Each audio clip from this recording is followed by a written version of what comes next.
Bien, vamos a comenzar. Hoy día nos corresponde iniciar la tercera parte del curso, que tiene que ver con las técnicas de DNA recombinante, ingeniería genética. Y por lo tanto vamos a partir con la primera clase que se refiere a purificación de DNA genómico y plasmidial. Es una clase un poquito extensa, vamos a ir rápido para alcanzar a ver la materia correspondiente. Bien, el DNA genómico de cualquier organismo es muy sencillo purificarlo. Primero aislarlo y después purificarlo lo más que se pueda de todos los contaminantes celulares que puedan haber en la preparación. Y se puede purificar DNA genómico obviamente de cualquier organismo, sea unicelular o un organismo más complejo, como un mamífero, por ejemplo.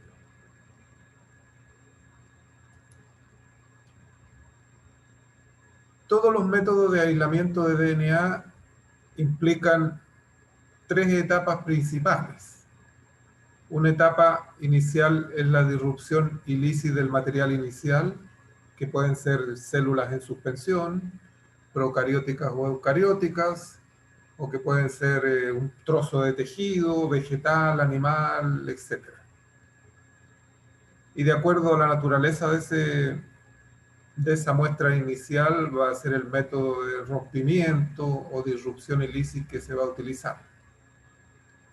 Con el rompimiento de las células se libera el contenido intracelular, obviamente, y entre ellos el DNA. En este caso, disrupción se refiere a desagregar un tejido, porque en un tejido las células están unidas entre sí y hay que separarlas inicialmente. Y después la lisis es el rompimiento del material inicial. En cualquier caso, estas dos etapas se realizan prácticamente en una sola, eh, independiente del tipo de muestra que sea, pero se debe aplicar una subetapa de disrupción cuando se trata de un tejido, inicialmente. Segunda etapa, remoción de proteínas y otros contaminantes. Para remover proteínas se utilizan dos mecanismos principales, dos metodologías. Una de ellas es el uso de proteasas, que obviamente las proteasas degradan proteínas, y si estamos hablando de degradación, estamos hablando de rompimiento de enlaces covalentes, en este caso enlaces peptídicos. Se utilizan dos proteasas principales, una es proteinasa K, y la otra es la pronasa E. En general, ambas son proteasas bastante inespecíficas, y esa es la idea, que degraden completamente una proteína. Y la proteinasa K, como está escrita acá en esta leyenda, perdón, tiene una ventaja sobre la pronasa E, que esta proteinasa K es resistente a ciertas concentraciones de 2-desilsulfato de sodio, a ciertas concentraciones del detergente iónico SDS. La proteinasa K puede seguir activa y puede seguir degradando proteínas. Y esto es muy importante porque muchas veces, en muchas ocasiones, para el rompimiento celular, se utiliza SDS, el detergente 2-desilsulfato de sodio. Y como pueden quedar trazas, es preferible utilizar proteinasa K que la pronasa E. Y la tercera etapa es recuperación del DNA. Recuperación del DNA, concentración y recuperación. Concentración porque el DNA se precipita del resto de las moléculas que puedan haber todavía en la preparación. y se precipita con etanol o isopropanol, con un alcohol. Etanol absoluto, 2 volúmenes de etanol, isopropanol, un alcohol un poco más hidrofóbico, 1 volumen de isopropanol por volumen de muestra. Entre los contaminantes en la etapa 2, también uno puede necesitar o querer, dependiendo de la aplicación, remover el RNA. El RNA que está presente en la preparación también puede ser necesario removerlo. Y simplemente para remover el RNA, degradarlo, eliminarlo, se degrada en sus componentes monoméricos u oligonucleótidos muy pequeños, y eso cuando uno precipita el DNA, esos quedan en el sobre nadante, y al igual que los aminoácidos libres o los oligopéptidos pequeños generados por el tratamiento con proteínas K.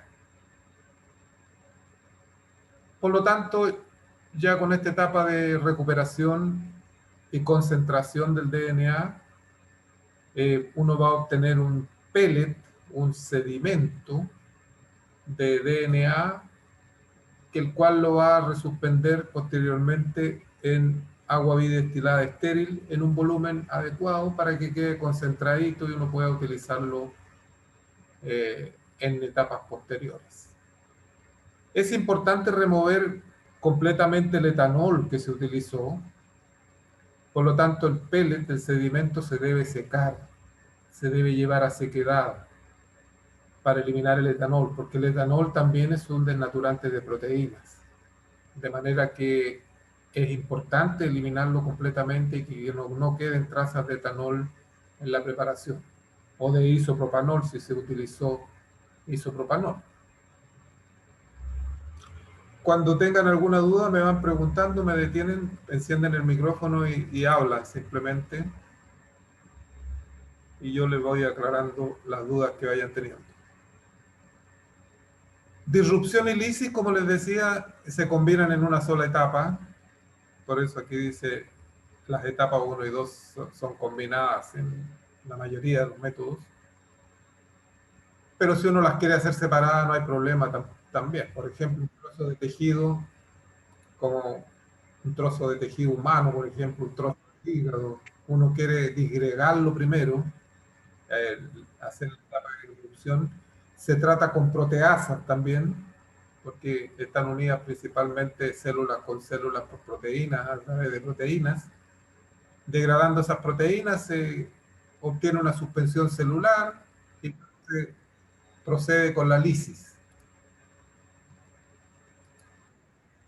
Entonces, disrupción y lisis, hay muchas metodologías para realizar esta etapa, sobre todo la lisis, y va a depender del tipo de célula que nosotros estemos utilizando para aislar el DNA correspondiente, el DNA genómico correspondiente. Algunas células tienen pared, otras no tienen pared, pero en todos los casos todas las células tienen membrana citoplasmática o una bicapa fosfolipídica. Por lo tanto, en general, la mayoría de los métodos utilizan un detergente para solubilizar los fosfolípidos de membranas celulares. Eso es importante. Y ese detergente generalmente es dodecilsulfato de sodio, que se utiliza a una temperatura entre 25 y 37 grados para que tenga su acción como detergente propiamente tal.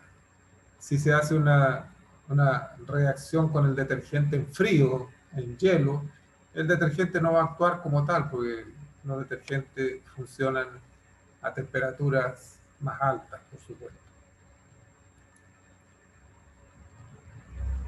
Y como les decía, la disrupción de tejidos animales y la lisis se puede hacer primero tratando con proteasas y posteriormente con un detergente. Así de simple. Después ustedes van leyendo estas leyendas de esta diapositiva y cualquier duda que tengan me la consultan. Cuando se trata de una bacteria o una levadura, las bacterias tienen pared y las levaduras también. Y en ese caso, las bacterias tienen una pared de peptidoglicano. Por lo tanto, debo usar una enzima que se llama lisozima para debilitar esa pared. Y la lisozima rompe los enlaces beta 1,4 que están uniendo el ácido N-acetilmurámico con la N-acetilglucosamina. Es un enlace glicosídico beta 1,4 que va a ser roto por la lisozima y con eso la pared se debilita completamente y luego agregando una pequeña cantidad de SDS, las células se rompen fácilmente. Es importante utilizar el lisozima cuando se trata de una bacteria gram positiva, sobre todo, porque las bacterias gram positivas tienen una capa de peptidoglicán bastante más gruesa que las bacterias gram negativas como es Escherichia coli.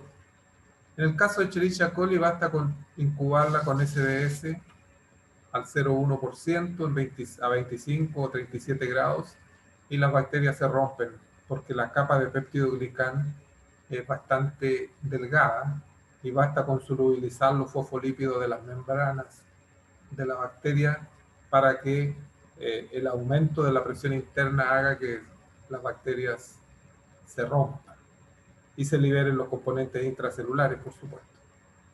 Cuando se trata de levaduras u hongos filamentosos, estos tienen una pared distinta, por supuesto, no tienen peptidoglicán. Obviamente, el peptidoglicán es exclusivo de las bacterias y es la molécula diferenciadora entre una célula bacteriana y otro tipo de células. De manera que las levaduras y los hongos filamentosos tienen glucanos en su pared, tienen proteínas, tienen quitina.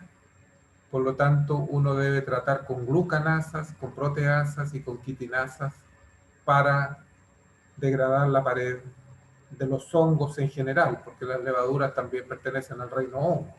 Son hongos levaduriformes. Y de esa manera, posteriormente, adición de SDS en las condiciones ya mencionadas y se van a romper las células.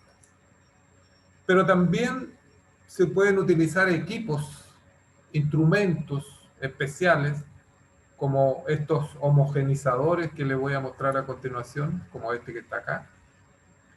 Este es una especie de taladro, si uno lo mira así, porque este vástago gira a una alta velocidad. Y uno utiliza un tubito metálico donde pone la muestra, sea una suspensión de células, sea un tejido, etcétera, y hace girar este vástago presionando la muestra contra el fondo del tubo. Y esa fricción mecánica y presión a la que uno somete la muestra hace que la célula se rompa, y el tejido también, por supuesto.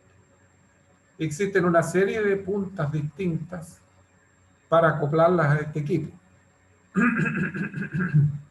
Sin embargo, debemos considerar que cuando uno rompe células por métodos mecánicos muy drásticos, el DNA se fragmenta.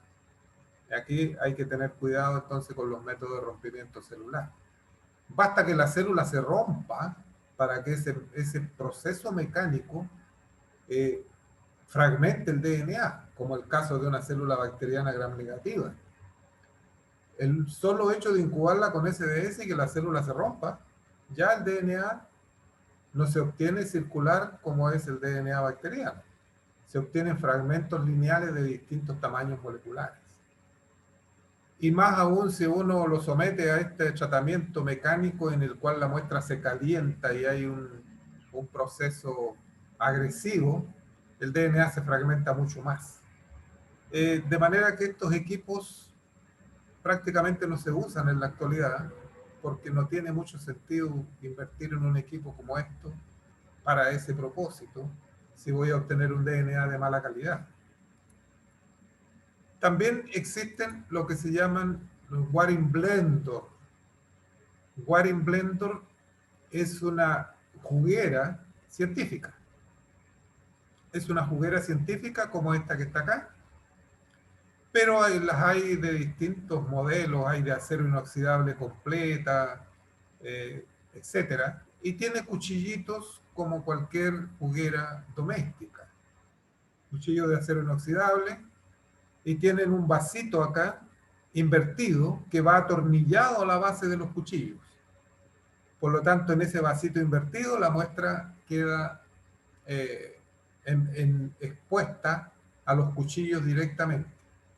Sin embargo, para utilizar este tipo de instrumento, se agregan a la muestra también, se agregan esferitas. Se agregan esferitas que son de vidrio o esferitas de acero inoxidable, pequeñitas. Y dependiendo del tipo de célula, yo voy a utilizar esferitas de un cierto tamaño. Generalmente se utiliza un volumen de esfera por un volumen de muestra. Y aplico una cierta velocidad de agitación para exponer estas células o tejidos a los cuchillos y a las esferitas. Y el tiempo de desintegración también. Lo que ocurre acá es que el contacto, las esferitas empiezan a colisionar. Hay colisiones efectivas de las esferitas con el tejido o con las células de cualquier naturaleza. Y eso va provocando perforaciones en las células y finalmente se rompe. Nuevamente, este es un método bastante agresivo también y uno debe llenar de hielo este compartimiento para que la muestra se mantenga fría y debe aplicar 30 segundos de desintegración y esperar un minuto para que se enfríe, volver a aplicar 30 segundos más. En buenas cuentas, finalmente, el DNA que se obtiene no es de buena calidad.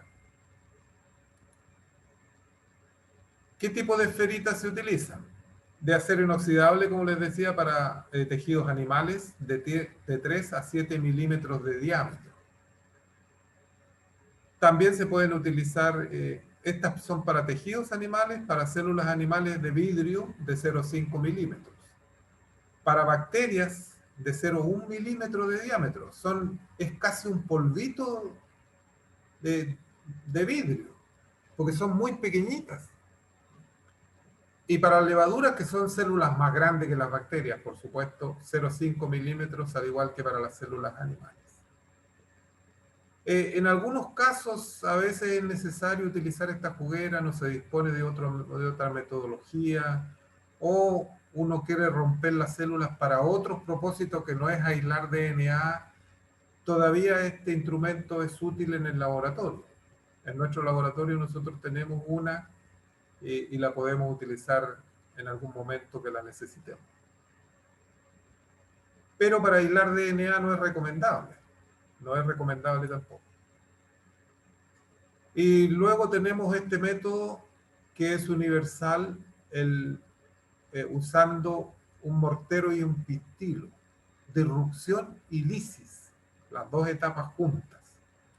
Y ustedes conocen este instrumento. Este es un material de laboratorio clásico, muy antiguo. En general, los morteros son de porcelana, el mortero común y corriente, el clásico, pero se necesita que sea una porcelana de calidad, alemana, norteamericana. Hay algunas marcas que son de muy buena calidad. Y bueno, también tienen su costo, por supuesto. Y el pistilo obviamente viene con el mortero, porque un mortero sin pistilo no es nada, no sirve para nada. La muestra se pone en el mortero, pero hay que intentar poner la muestra lo más seca posible. Si es un sedimento celular, hay que intentar secarlo lo más que se pueda. Si es micelio fúngico, que es prácticamente un tejido que se ha obtenido de un cultivo estático, de un hongo, hay que secarlo con papel absorbente lo más que se pueda, sacarle el agua, retirar el agua. ¿Por qué es conveniente secar la muestra lo más que se pueda? Porque luego de poner la muestra en el mortero, yo voy a agregar nitrógeno líquido. O sea, este proceso requiere nitrógeno líquido obligatoriamente para congelar bruscamente la muestra, ya que el nitrógeno líquido está a unos 150 grados bajo cero. Entonces, un congelamiento muy brusco de la muestra y luego empezar con el pistilo a romper, a pulverizar prácticamente el tejido. se va agregando constantemente el nitrógeno líquido, porque el nitrógeno líquido obviamente está a menos 150 y la temperatura ambiente es muchísimo más alta. eh, hasta en los días más fríos es 150 grados más alta. Por lo tanto, hay que ir agregando nitrógeno líquido, se va perdiendo, se va rápidamente, se va al aire, para mantener la muestra fría y con el pistilo ir pulverizando. El producto que se obtiene en todos los casos, sea un tejido vegetal, animal, fúngico, bacteriano, de protozoos, de lo que sea, es un polvillo blanco, un polvillo blanco. Y ese polvillo blanco que se obtiene al final se resuspende en un buffer y se sigue con el proceso de extracción, aislamiento y purificación del DNA. Este yo diría que es el mejor método porque no es un método agresivo. El DNA se obtiene de muy buena calidad. Y con este mortero se pueden obtener DNA de cualquier tipo de muestra. Independiente de la muestra, yo usando el mortero, si lo sé utilizar bien, voy a obtener DNA de cualquier tipo de muestra. Hay morteros más pequeñitos también, si estoy tratando con menor cantidad de muestras, etcétera. Hay algunos morteros de lujo que son de ágata, por ejemplo, que valen $500,000 a $1,000,000 el mortero. Pero no es necesario. Un mortero de buena calidad, de porcelana de buena calidad, como les decía, les puede durar un año de trabajo y luego se rompen. Se rompen no tanto por el pistilo, por el procedimiento mecánico de utilizar el pistilo sobre la muestra, sino que se rompen por los cambios bruscos de temperatura a lo que está sometido la porcelana. Así es que hay que ir botando el mortero cada cierto tiempo y guardando los pistilos. Los pistilos nunca se rompen prácticamente. En el laboratorio tenemos un superávit de pistilo y yo creo que vamos a hacer una subasta más adelante de pistilo. A ver qué se interesa por ellos. Y este es el último equipo que les quería mostrar. Prensa French. Prensa French. Este es un equipo más sofisticado, tiene un costo altísimo, es un equipo excelente porque aquí es muy poco dañino para la muestra, se pueden aislar hasta enzimas, de acá si uno quiere puede aprovechar toda la muestra rota para aislar distintos componentes celulares, pero la limitante que tiene es que aquí acá hay un, un compartimiento cilíndrico donde se pone la muestra. Se necesita una buena cantidad de muestras. Por ejemplo, si voy a romper bacterias, necesito por lo menos unos 300 gramos de sedimento bacteriano, de pellet bacteriano, lo cual es bastante. Pero voy a tener una cantidad de DNA para trabajar durante 5 años, por lo menos. Entonces, es uno de los mejores métodos. Acá se instala un pistón que calza justo en el cilindro hueco que hay acá donde va la muestra, y esta plataforma comienza a bajar cuando uno empieza a aplicar presión. Se empieza a aplicar presión hasta un cierto nivel, y cuando se alcanzó esa presión, las células todavía no se rompen. Están sometidas a una altísima presión. Pero por acá hay una llavecita que no se alcanza a ver muy bien, una salida como una llavecita de agua, pero de un diámetro interno muy, muy pequeño, finito. Entonces, cuando se alcanza la presión, uno abre esta llavecita, no sé si es una de estas dos, está por este otro lado, y al abrir esa llavecita se produce una descompresión, y esa descompresión hace que las células se rompan y comienza a salir el líquido viscoso a través de esa llavecita y uno lo recibe en un recipiente adecuado, y el rompimiento es prácticamente 100% de eficiencia y la muestra es de muy buena calidad. El problema es que estos equipos ya no, en la Universidad Católica, en la Casa Central, había uno, pero yo creo que está en desuso actualmente porque la gente no se atreve a usarlo.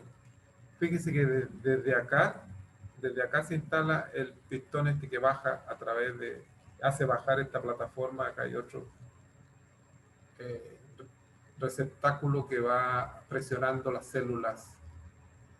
En el fondo es una presión muy alta a la que se somete, la gente tiene miedo de usarlo, que se vaya a producir algún accidente. Imagínense, resbala el pistón y golpea la cabeza del manipulador, lo mata inmediatamente. Entonces, pero hay que saber usarlo, ciertos equipos tienen su seguridad. Había una persona en la Católica que lo usaba y se fue de la Católica y ahí dejaron de usarlo. Pero un equipo de estos actualmente, si uno lo quiere adquirir, cuesta unos $300.000 por lo menos. Entonces, no es necesario si puedo comprar mortero. ¿Para qué? Y tampoco necesito tanta cantidad de DNA, a menos que sea un proceso industrial, el cual yo esté comercializando el DNA. Ahí ya es otra cosa y uno podría pensar en adquirir un equipo de esta naturaleza. Bueno, para eliminar las proteínas, también existe un método, además de las proteasas, como yo les comentaba, que son las extracciones fenólicas. Y las extracciones fenólicas simplemente se basan en utilizar este reactivo químico que es el fenol, que es un potente desnaturante de proteínas, pero es un reactivo químico que hay que conocerlo para saber cómo utilizarlo. Cuando uno compra el fenol viene cristalino, cristales. Uno compra 1 kilo de fenol a Merck, a qué sé yo, a alguna empresa JT Baker, dependiendo del reactivo, de la calidad que quiera comprar. Y viene un frasco con los cristales pegados al vidrio. Es una sola masa cristalina el fenol. Una masa. O sea, si uno intenta meter una espátula y empezar a picotear ahí, va a romper el frasco finalmente y le va a salpicar fenol por todas partes y se va a contaminar. Cristales de fenol, digo, y no lo va a lograr. Lo que se hace con el fenol es que se funde el fenol. Se toma ese frasco, se le suelta un poquito la tapa para que no aumente la presión interna cuando lo caliente y lo pongo en un baño de agua a 60 grados Celsius. Al cabo de media hora uno va a ver el frasco y el fenol está fundido, está líquido, se transforma en líquido. Y ahí paso la mitad de ese líquido a un frasco fresco, un frasco nuevo, limpio, ámbar también, porque se oxida con la luz el fenol. Y le agrego un solvente, le agrego un solvente acuoso. Inicialmente le agrego agua destilada estéril, y lo agito para saturarlo con agua. De esa manera se mantiene líquido. Se mantiene líquido y ya cuando vuelve a temperatura ambiente no hay problema, ya lo tengo líquido. No se va a cristalizar nuevamente. Y si yo mido el pH del fenol líquido, es muy ácido, porque el fenol es un ácido orgánico. Ese grupo OH que tiene es capaz de ceder ese protón. Y según Bronsted, cualquier molécula que sea capaz de ceder protones se califica como un ácido. Y en este caso no están equivocados, porque el pH del fenol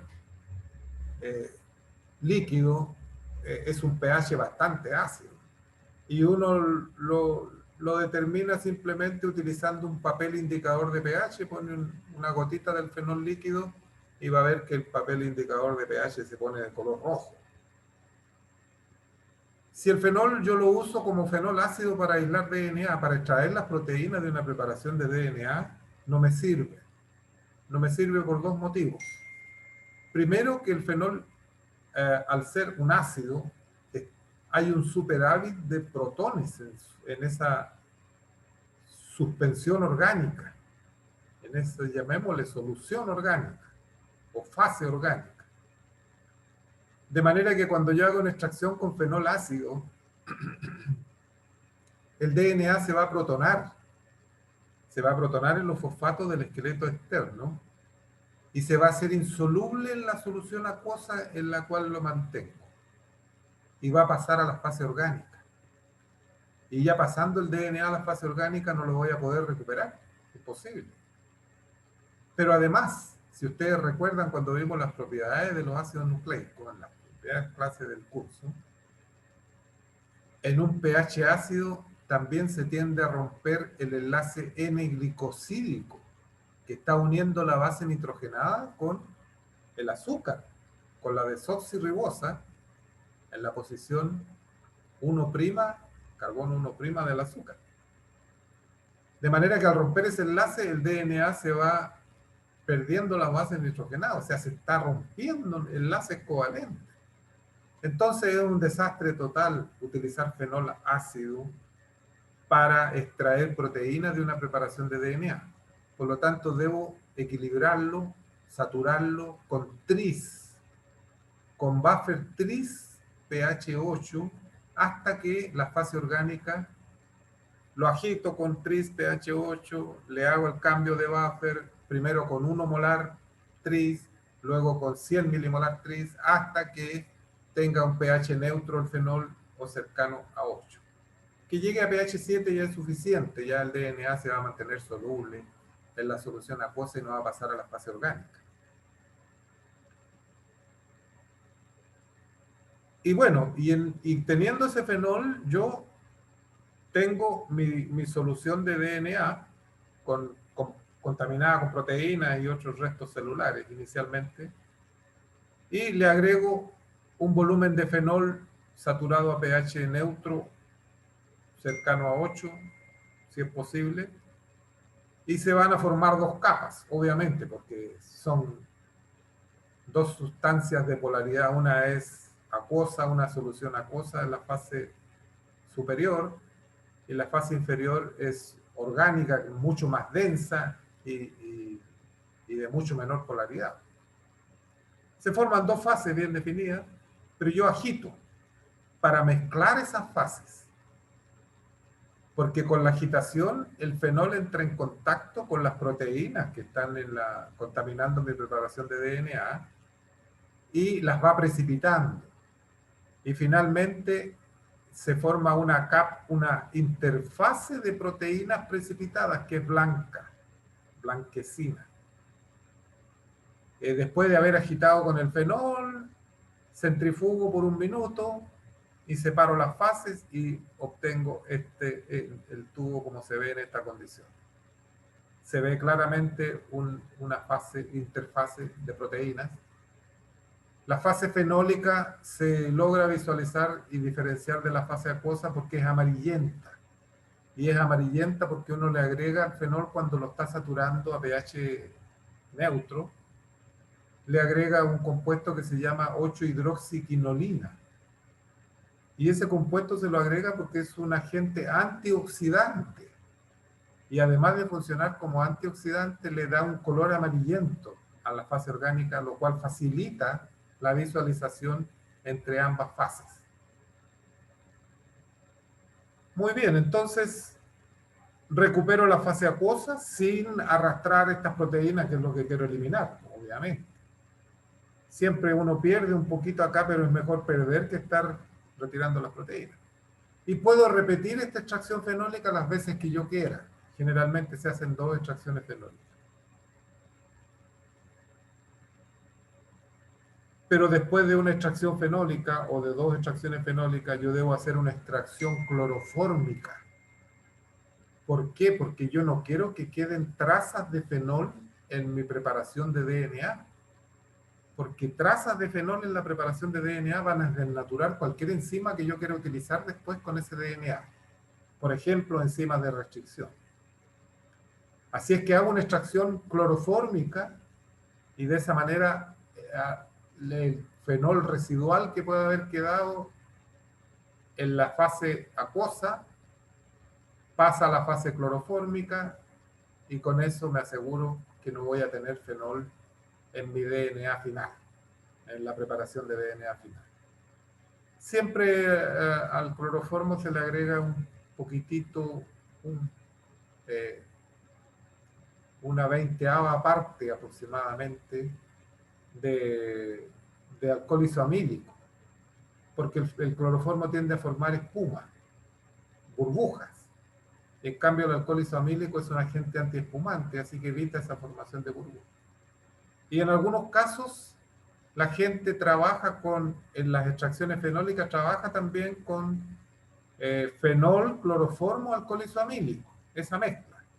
25 volúmenes de fenol, 24 volúmenes de cloroformo y un volumen de alcohol isoamílico, o sea, una 50ª parte de alcohol isoamílico. Pero también se puede trabajar solamente con fenol inicialmente, saturado al pH correspondiente, y luego con cloroformo isoamílico 24-1 para eliminar restos de fenol. Fíjense lo que pasa cuando yo utilizo un fenol ácido equilibrado, no el fenol tal cual viene de fábrica, sino que el fenol ya equilibrado con un buffer a pH ácido, pH 4.5 por ejemplo, equilibrado con buffer acetato. El DNA pasa a la fase orgánica, por supuesto. Acá está. Se forma el precipitado de proteínas también. Pero me queda RNA en la fase acuosa. Entonces utilizar fenol pH ácido, pero no cualquier fenol pH ácido, sino que aproximadamente a 4.5, ajustado a ese pH, puede servir como un método para purificar RNA, porque elimino el DNA, pasa a la fase orgánica.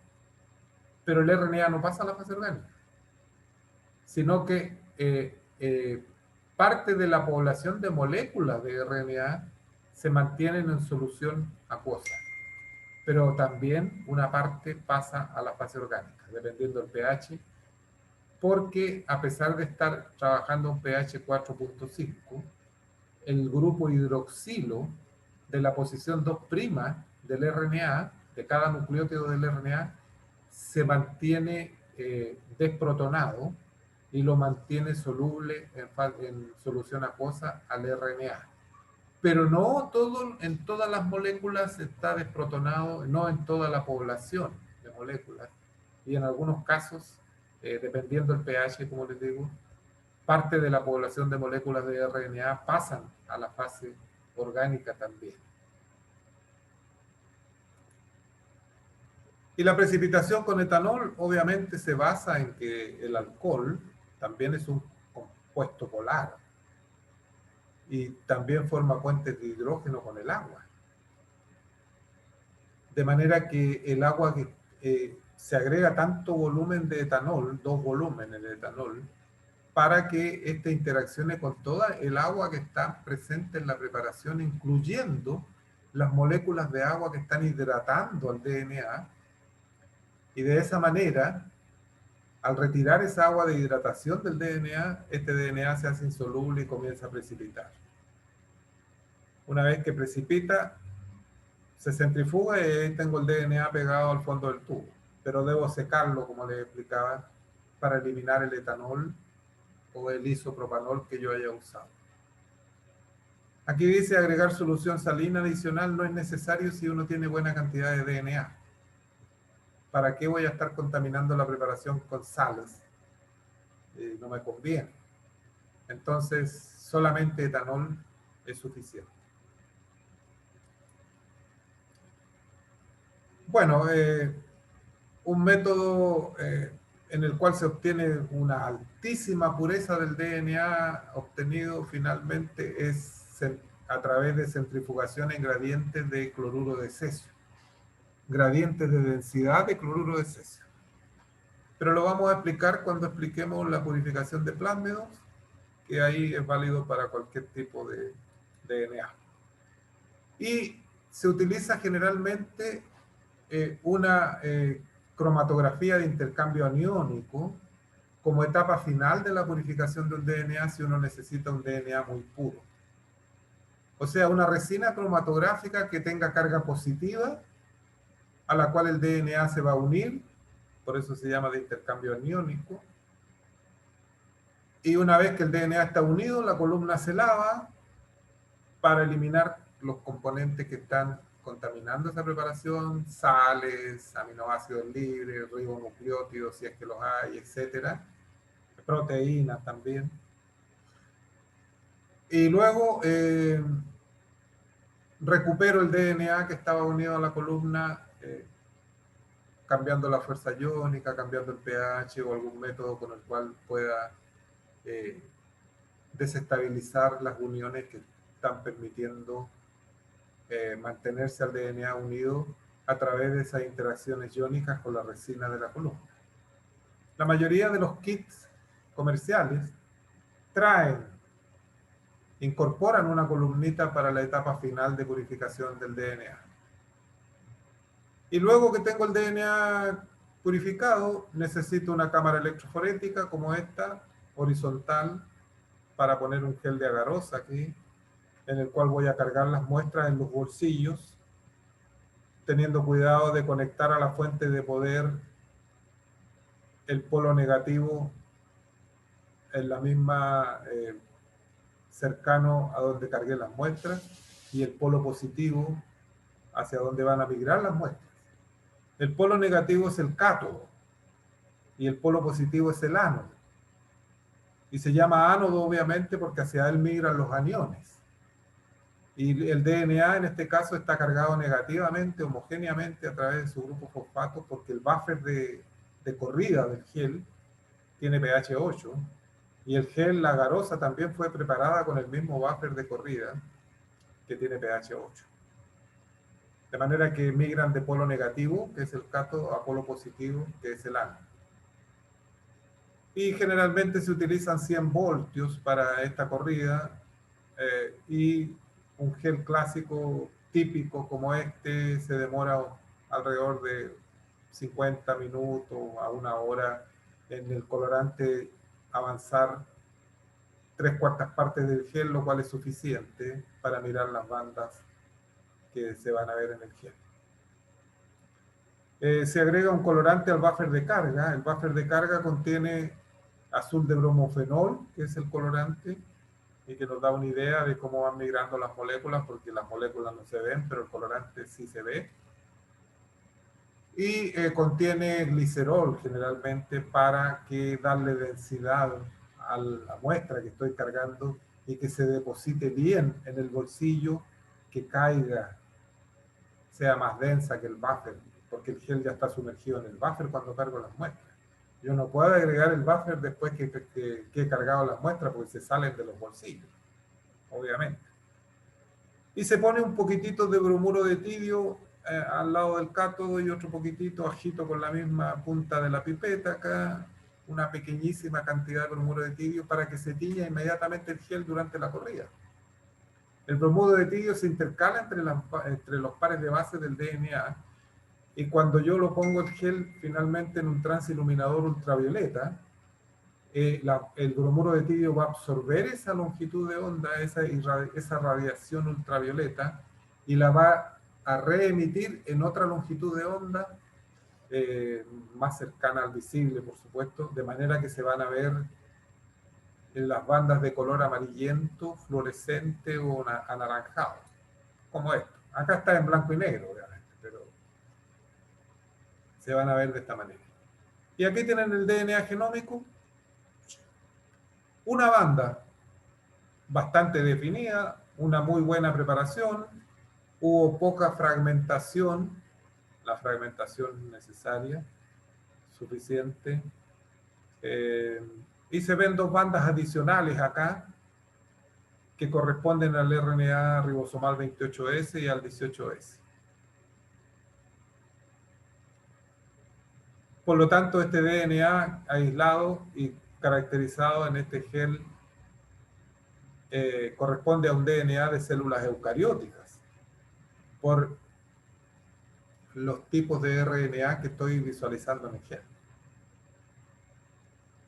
Si hubiera sido procariótica, tendríamos el 23S y el 16S, si hubiera sido una purificación de DNA bacteriano. De cualquier célula que yo purifique DNA, voy a obtener esta misma banda, a la altura de los 23.000 pares de bases de un estándar de tamaño molecular, de cualquier célula. Sea DNA de tiburón, sea DNA de mamut, de elefante, de pulga marina, de piojo, de pubis, qué sé yo, de tricomonas, de etcétera, va a ser la misma banda. ¿Y por qué la misma banda?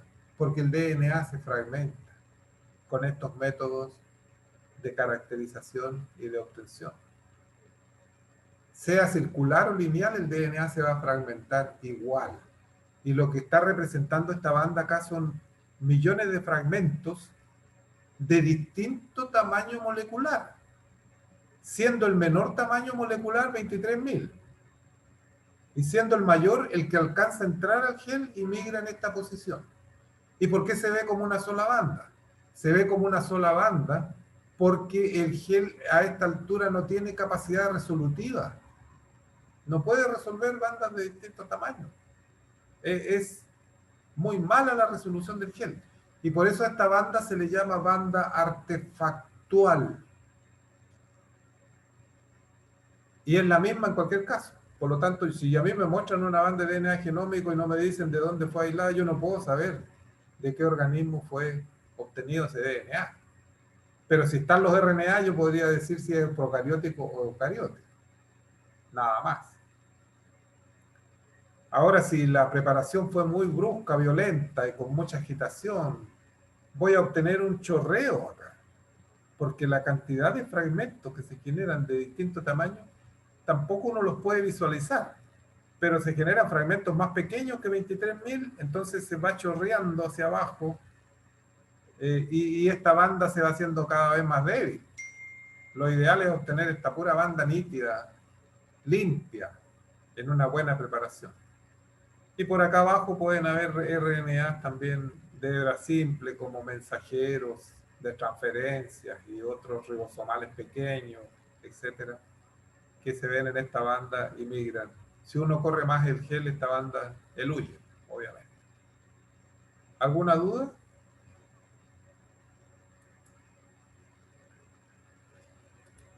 Profe, entonces para ver como cortes de DNA más precisos se tendría que cambiar el gel.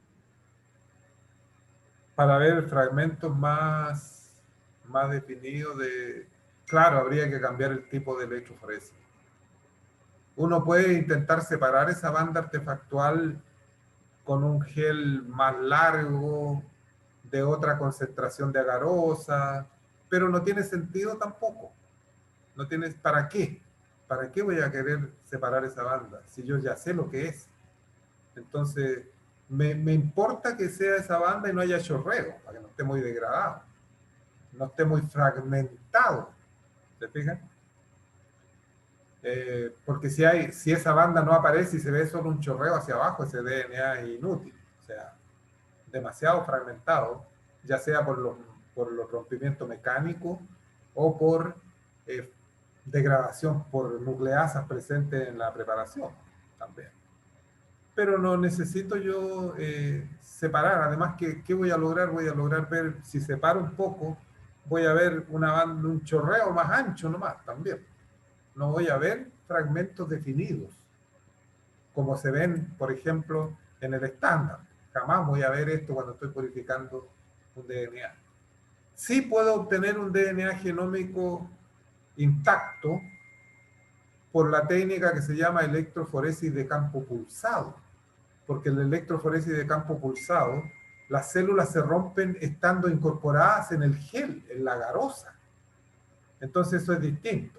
Pero eso lo voy a tener intacto en el gel nomás. Y voy a poder ver cuántos cromosomas tiene una célula, etc. ¿Se fijan? Y ahí, bueno, Así, tal vez cortando cada banda de los cromosomas de una célula, podría tener los cromosomas purificados también por esa técnica. Electroforesis en campo pulsado que es una técnica bastante más sofisticada, requiere una fuente de poder especial, una cámara electroforética con electrodos en distintas posiciones, la podemos conversar en algún momento. Bien, purificación de plásmidos. En realidad, el método por excelencia para purificar plásmidos es el método de la lisis alcalina. La lisis alcalina. Y este método de la lisis alcalina, cualquier método de purificación de plásmidos, lo que intenta es eliminar el principal contaminante, que es el DNA genómico. Si yo voy a purificar plásmidos, no quiero tener otro DNA contaminante. Podría tener cualquier otro contaminante, como RNA, proteínas, no importa, pero que el plásmido, que el DNA sea solamente plasmidial.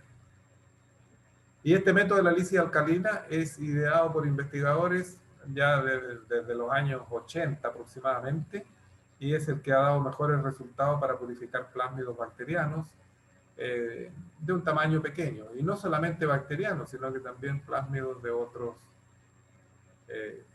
naturaleza, pero que no sean plásmidos muy grandes, eso sí. En general los plásmidos bacterianos son pequeños y este método es ideal. Este método utiliza 3 reactivos, 3 soluciones. La primera solución es una solución que contiene un buffer tris, al cual se le ha adicionado glucosa y EDTA.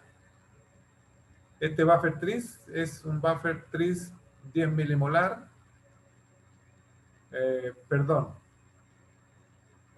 es un buffer tris pH 8 que tiene 10 milimolar de EDTA y 25 milimolar es el buffer tris y 50 milimolar glucosa. Cada uno de los componentes tiene su sentido de que esté presente. O sea, si yo saco la glucosa, el método va a funcionar, pero puedo tener ciertas consecuencias. Si yo saco el EDTA, también me puede funcionar, pero estoy corriendo un riesgo. Entonces, ¿para qué sirve cada componente? Bueno, el buffer tris es el buffer por excelencia de la biología molecular y no interfiere prácticamente en ninguna reacción posterior, por eso es el buffer que se utiliza. ¿Y por qué debo utilizar un buffer? Porque debo mantener el pH de la solución acuosa en la cual estoy purificando el DNA. Y con este buffer tris es muy bueno para mantener un pH 8.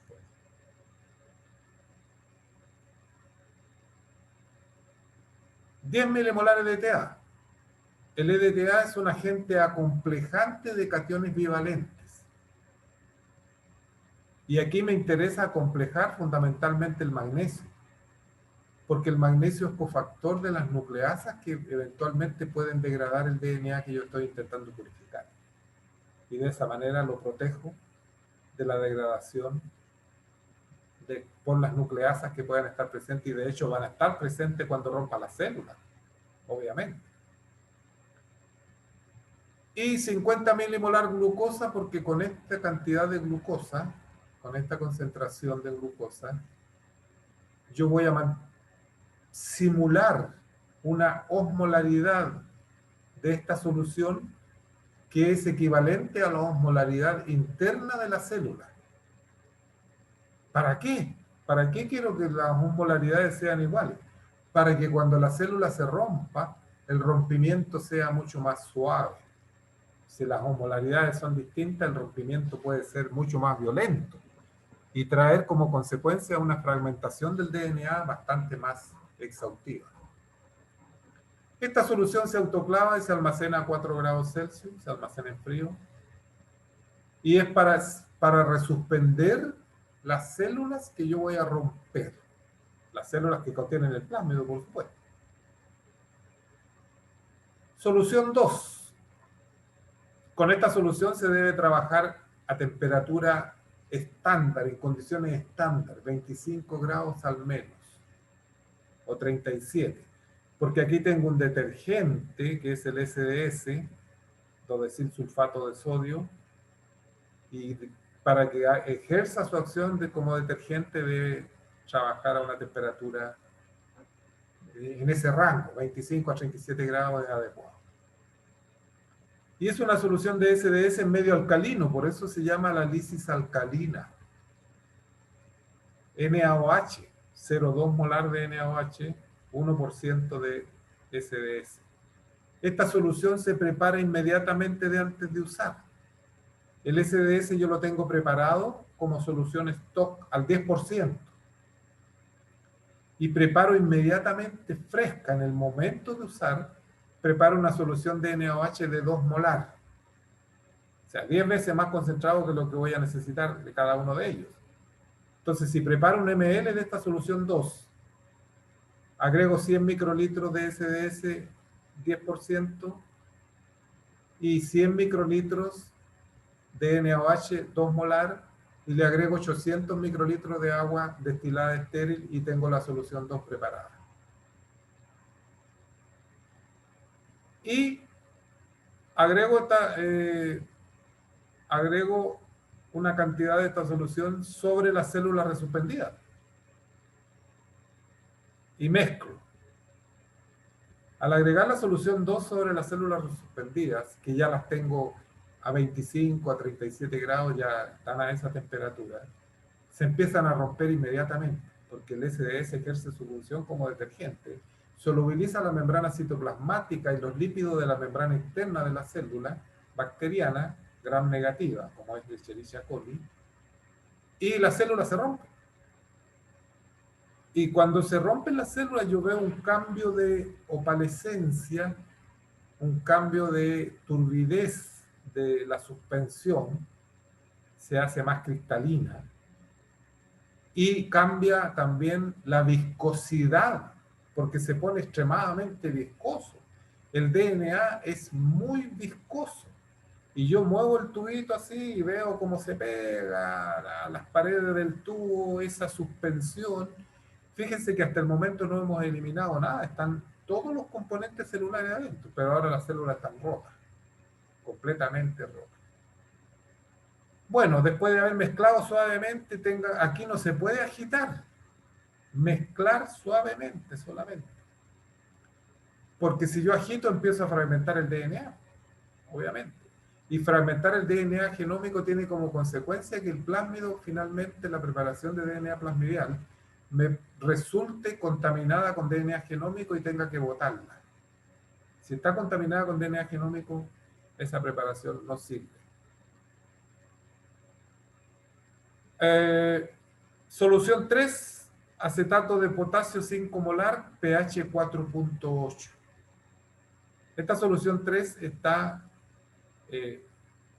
bueno, olvidé decirle que el NaOH, obviamente, subir el pH cuando rompo las células tiene una funcionalidad muy importante y es la etapa clave que permite separar el DNA genómico del DNA plasmidial. Porque a este pH se desnatura el DNA completamente. Se desnatura tanto el DNA genómico como el plasmidial. Pero el plasmidial, las hebras quedan bastante cercanas unas de otras.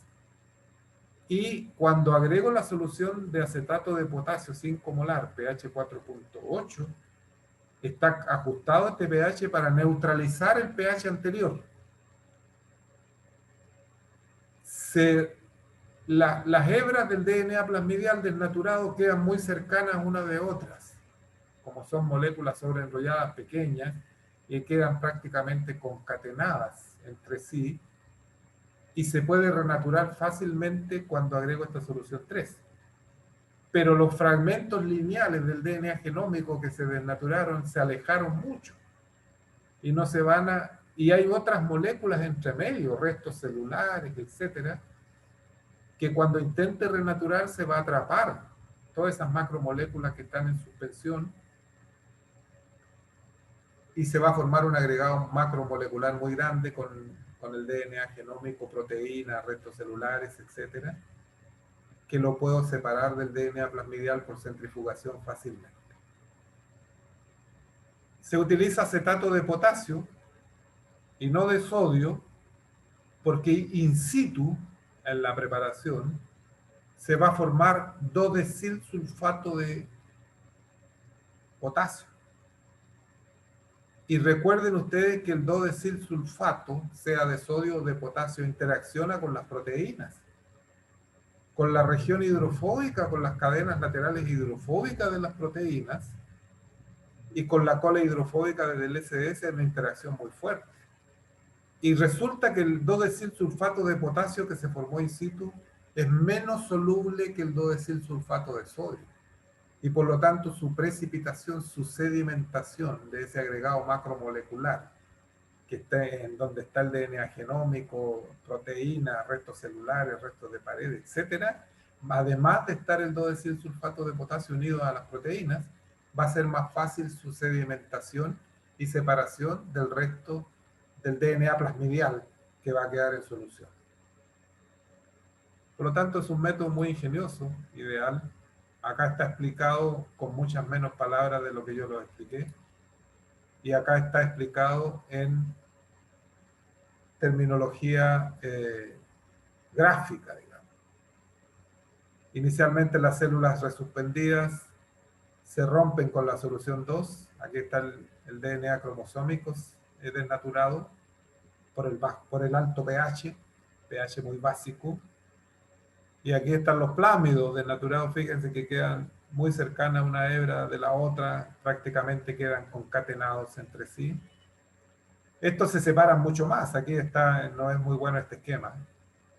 Este es un poquito mejor porque aquí está mostrando el DNA genómico que intenta renaturarse y atrapa macromoléculas entre las hebras del DNA. Aquí no es muy bueno el esquema, este sí.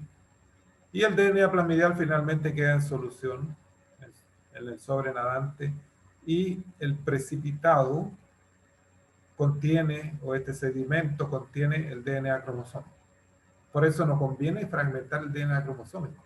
Todas las etapas antes de llegar acá, a esta etapa, antes de la centrifugación, deben ser sin agitación. Y la centrifugación no es una etapa que agite la muestra, sino que tiende a sedimentar las muestras de mayor masa molecular hacia el fondo del tubo.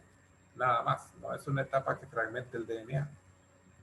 Aquí finalmente yo separo el sobrenadante a un tubo nuevo y con eso separo el plásmido. Y ese plásmido contiene también proteínas y RNA de esa preparación, porque esos quedan en la solución, en el sobrenadante. Pero el RNA lo puedo eliminar fácilmente con ribonucleasas y las proteínas las puedo eliminar ahora con extracciones fenólicas si quiero, sin preocuparme mucho de la agitación, porque el plásmido, como es tan pequeño y circular, no se va a fragmentar como se fragmenta un DNA de gran tamaño. ¿Se fijan? No nos alcanzó el tiempo, pero vamos a completar esta clase fundamentalmente con la purificación de DNA plasmidial y o cromosómico por gradiente de centrifugación en cloruro de cesio al inicio de la siguiente clase, que nos tocaría, creo, el próximo lunes. ¿Quedamos hasta acá entonces? ¿Alguna consulta? No, profe, al menos yo no. Les recomiendo que estudien, ¿eh? Porque aquí hay materia importante que les va a servir durante toda su vida prácticamente profesional y lo que les resta de la carrera también. Entonces es importante estudiar y salir de las dudas. Ahora es el momento. Después a lo mejor no sea muy adecuado y no haya quien les responda a las dudas certeramente con todo el conocimiento que puedan necesitar. Así es que nos vemos el próximo lunes. Chao, profe, cuídese. Profe, chao. Chao, profe, que esté bien. Chao, profe. Chao. Que les vaya.